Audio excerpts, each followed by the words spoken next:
하나님이 어제나 오늘이나 영원토록 변함없이 동일하신데 그 동일한 능력으로 지금도 성령의 권능으로 일하시고 역사하신다는 거죠. 그것을 우리가 믿을 수 있다면 이 땅을 살아가는 날 가운데서 우리가 힘든 일을 만나고 어려운 일을 만나고 답답한 일을 만날 때도 그 2000년 전에 역사했던 하나님이 지금도 어제나 오늘이나 영원토록 변함없이 동일하게 역사하신다는 사실을 믿는 믿음이, 그게 살아있는 믿음이고 역사하는 믿음이죠. 오늘날 그리스도인들의 믿음이 이런 살아있고 역사하는 믿음이 되지 못하니까 맛을 잃은 소금처럼 세상에 밟히고 영향력을 발휘하지 못하고 능력 없는 그리스도인, 경건의 모양은 있는데 경건의 능력을 부인하는, 경건의 능력이 없는 정도가 아니라 그것에 대해서 부인해버려요. 경건의 능력이 필요 없고 경건의 능력이 나와 상관없고 그것에 대해서 별로 그렇게 호감이나 사모함이나 하나님의 역사함이나 그런 것에 대해서 갈급함이 없어요. 그게 오늘날 영적인 가장 큰 문제죠. 우리가 이 마리아의 수태되는 사건, 천사가 가브리엘이 나타나서 대화한 사건들은 성탄절만 되면 교회를 잘 안 나가시는 분들도 이렇게 영화를 통해서나 또 발표회 가면 성극을 통해서나, 우리 저기 블랙번 우리 세라 학교 가봤더니 그쪽에서도 뭐 거의 그 미션 스쿨이 아닌데도 성탄절 발표회는 아기 예수님에 대한 노래도 부르고 캐롤송도 부르고 계속 그러더라고요. 그래서 접할 수 있는 내용이죠. 그래서 중요한 것은 우리 이것을 그 말씀으로, 우리에게 주신 영감된 말씀의 세계로 들어가면 또 달라요. 역사적으로 아기 예수님이 동정녀 마리아에 나신 걸로 또 그것이 이제 한 연극이 되고 성극이 되고 드라마가 돼서 우리에게 그냥 이렇게 보여지는 것만이 아니라 실제적으로 하나님의 말씀을 우리가 영적으로 받아들이는 방법은 이 말씀이 역사적인 사건일 뿐만이 아니라 우리에게 주는 교훈과 깨달음이 있는 뿐만이 아니라 우리 삶에 지금도 변함없이 대입될 수 있다는 거예요. 적용될 수 있다는 거예요.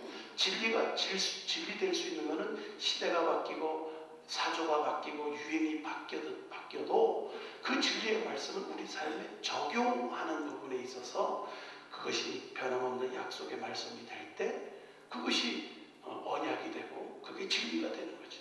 우리가 믿는 말씀은 그런 말씀입니다. 그래서 이 마리아의 수태 사건을 통하여서 이런 대화를 통해서 이 영적인 그런 은혜들을 우리가 발견할 수 없으면 그냥 종교적으로 성탄절 맞이하고 그냥 예수님이 나셨대. 근데 실제적으로 처녀의 몸에서 성령의 능력으로 하나님의 놀라우신 권능으로 잉태하는 사건에 대해서 믿지 않는 사람들이 많이 있거든요. 너무나 이성화되고 과학화되다 보니까 어떻게 그 남자도 없이 애를 낳을 수 있어? 이런 인본적인, 사람이 지금요 배아 기술이 발달해가지고 그 유전자만 가지고도 뭐를 조합해서 복제를 할 수 있는 시대인데요. 하나님이 인간만큼도 능력이 없다고 생각하면 우리는 하나님을 모르는 거예요. 하나님이 이 온 우주 만물을 창조하시고 자전과 공전, 온 우주 은하계를 움직여 나가면서 이 아름다운 세계를 창조하신 게 하나님이잖아요. 우리 그 지구 안에, 우주 안에도, 우주 안에 볼 때 먼지 많은 지구 안에서 그런 우리 존재들이 창조주 하나님에 대해서 너무나 모르면서 우리 작은 머리와 지혜와 판단을 가지고 판단하는 거예요. 어리석은 거예요. 지혜로운 사람은 적어도 모르면 배우려고 그러고요. 좀 계속 수용성을 가지고 모든 일을 대합니다. 그러면 우리가 고정관념을 가지고 정체되지 않고 계속 우리가 성장할 수 있고 발전할 수 있고, 나이가 들어도요, 나이가 들어가지고 이제 나는 다 늙었다가 아니라 계속 배우잖아요. 계속 꿈을 가지고 계속 밝은 마음을 가지고 진취적으로 살면요, 오히려 이 황혼 인생에 더 삶에, 그동안에 바쁘게 막 그냥 어린아이 시절에 뭐 양육되고 또 준비할 시절에, 학창 시절에 막 바쁘게 공부하고 살아가느라고 바빴던 그 시절에 느끼지 못했던 황혼 가운데 여유도 느끼고, 참 인생을 회고하면서 잘못된 것, 지정하고 또 새로운 하나님의 나라를 말할 수 있는 그런 축복된 지혜로운 자가 될 줄로 믿습니다.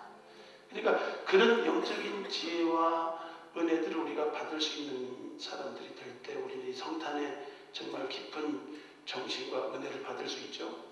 내가 저기 강대상에 있다가 햇빛을 피해서 일로 왔는데 햇빛도 피할 수 없어요. 그래서 계속 비춰가지고 아주 굉장히 눈이 부십니다. 오늘 맑은 날을 주신 하나님께 감사합시다. 오늘 때는 화창하잖아요. 밴쿠버의 특징, 겨울 날씨의 특징은 비가 아주 후질 오는데 우리 도영이 아버님이 오셔서 그런지 좀 밝게 화창한 모습을 보니까 좋습니다. 어쨌거나 우리가 하나님 안에서 이 영적으로 이 성탄절에 그냥 한 역사적인 사건으로 우리 영적인 의미로 우리가 딱 보고 우리 삶에 적용되고 대입될 수 있으면 더 귀한 시간이 될 줄로 믿습니다. 여기 보면 동정녀 마리아의 탄생의 의미는 여러분들이 잘 알다시피 그것은 첫사람 아담을 통해서 범죄함을 통해서 온 인류의 죄가 들어왔잖아요.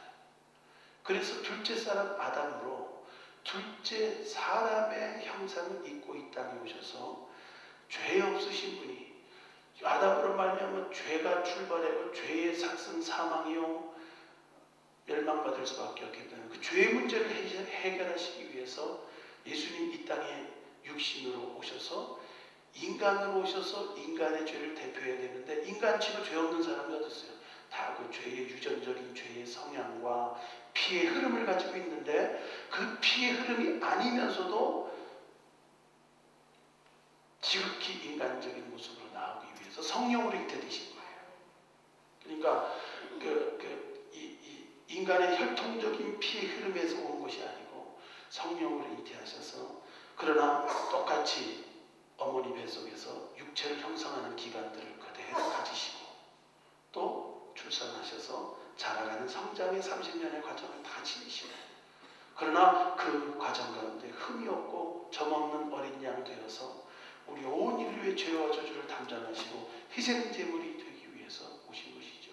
그걸 통해서 우리가 하나님을 믿음으로 구원함을 얻는 고행이나 어떤 우리의 행위로서가 아니라 그 예수 그리스도의 죄사함의 은총을 덧입어서 우리가 구원받을 수 있는 은총의 길들이 활짝 열린 거예요. 할렐루야. 그러니까 동정녀 마리아의 탄생, 우리 사도신경 신앙 고백하듯이 동정녀 마리아의 탄생을 신앙 고백하지 않는 것은 기독교가 아니에요. 왜냐하면 동정녀 마리아의 탄생이 그만큼 예수님의 무음하고 죄 없이 사람으로 오신 예수 그리스도를 우리에게 보여주고 계시고 그러나 사람으로 오셨지만 인간의 죄와 유전된 원죄와 죄의 습성 위에서는 영향을 받지 않는 어린 양이 되어서 제물되어 오셨다는 것을 우리가 그것을 신앙 고백하는 바탕이 참 중요합니다. 그래서 그 동정녀 마리아의 나심을 우리가 중요시하게 되고 중요한 것은 오늘 우리가 이 성탄절 주간에 배우기로 원하는 마리아의 믿음, 한 사람의 믿음이 아니라 그 은혜를 받은 자이기 때문에 우리는 그걸 본받아야죠. 배워야 되죠. 그리고 오늘날도 은혜를 받은 자는 이와 같은 유용의 삶의 태도와 자세와 그런 모습을 가지고 있을 때 하나님의 은혜를 제대로 받고 하나님의 일들을 제대로 감당할 수 있는 그런 사람이 되는 거예요.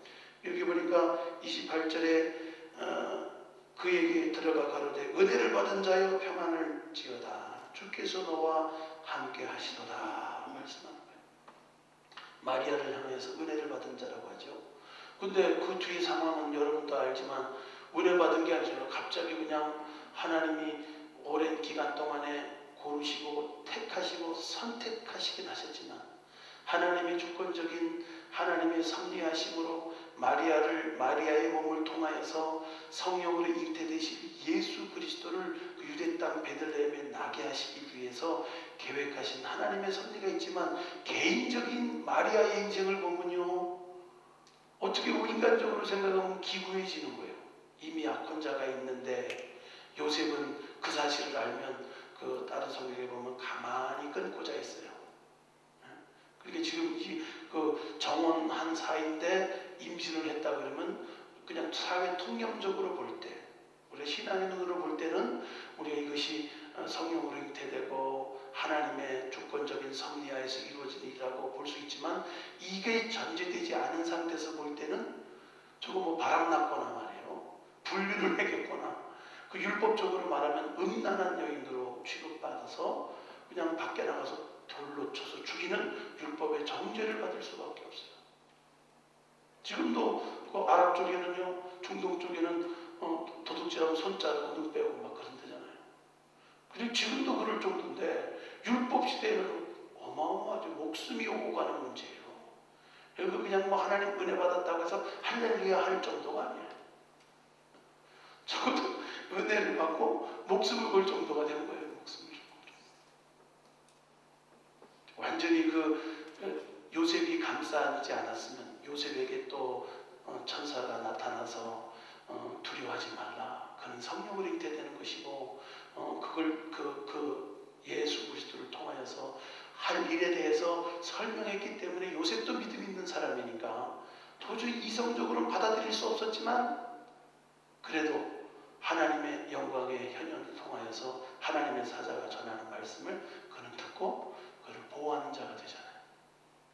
그러니까 우리가 그 말씀을 통해서 이 은혜를 받은 자에 대해서 한번 생각해 보려고 합니다. 첫 번째 은혜 받은 사람은요, 선택되고 구별하셨다는 거예요. 어떻게? 왜 선택하고 구별하셨어요? 주님이 함께 하시기 위해서. 그러니까 마리아를 선택하고 구별하고 은혜 베풀어 준 것은 그를 통하여서 예수 그리스도 나실 것을 오늘날 우리에게 대입하면 우리가 하나님 안에서 은혜 받을 수 있는 것은 은혜 받는 것은 우리가 우리 중심대로 사는 것이 아니라 주님이 우리와 나와 함께 거하시고 주님이 함께 동행하시는 축복의 섭리예요. 강권하신 하나님의 은혜예요. 하나님의 부르심이에요.